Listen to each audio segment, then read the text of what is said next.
Hello, everybody, and welcome back to Blue Devil Gym. Joining us now at courtside, athletic director at Quincy College, Sherrill. And he's got a little experience in this gym as well. Coached here for 15 years himself. Coach, break down the first half a little bit for us. Oh, Rick, it's a fairly good ball game. You know, it's one of those ball games that's not really exciting, though. You know, I mean, there's not a lot of excitement in the ball game between the teams. They're both going at it in a workmanlike fashion, and I think Quincy, definitely shows they're the better team. They got better players.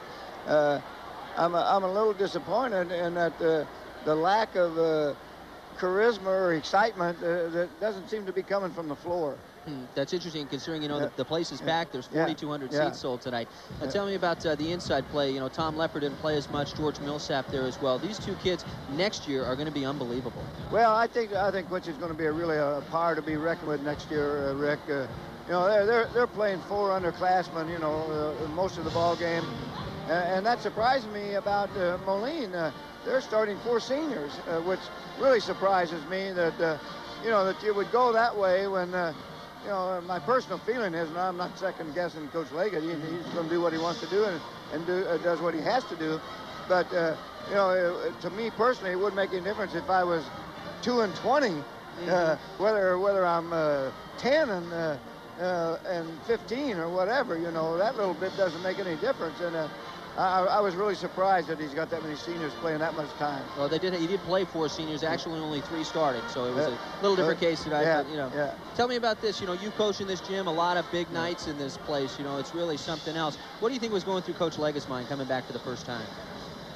Oh, I think there's always a little inner feeling that you know you want to do your best, and especially if you've had success. And you know, when I left Alton and came up here. I had a really great job in Alton, and yet the opportunity to do more things and have a full-time athletic director's job was more promising. But there's always that little feeling, especially when you've done well at your previous spot and you're not doing so well at the next spot. You want to really, I think. Even as an adult, you have a little more feeling in your stomach about, you know, if I bomb out tonight, you know, it's going to evaporate 4 or 5 years of good basketball, and there's always that feeling. Although I don't think it had any effect on the ball game whatsoever, really. Now, we've talked about this before. You're really happy the changing in the guard into the Lauren Wallace area. He's really done some nice things with this program. Oh, I said this many times. You know, when you people talk to me and other people in news media talk to me, Lauren Wallace didn't have to prove anything. He's a proven coach. You know, he just wanted to change positions, and this is a better opportunity.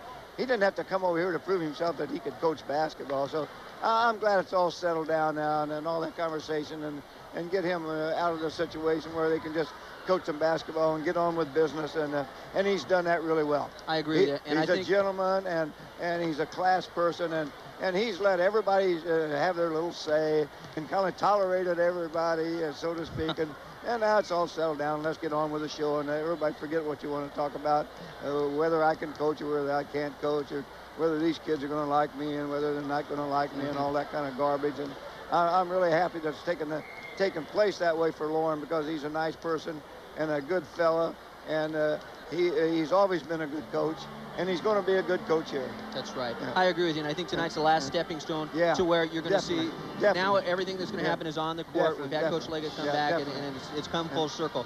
Coach Hanks, I can't thank you enough for stopping by. Always a pleasure. We'll be back with the second half of play right after this.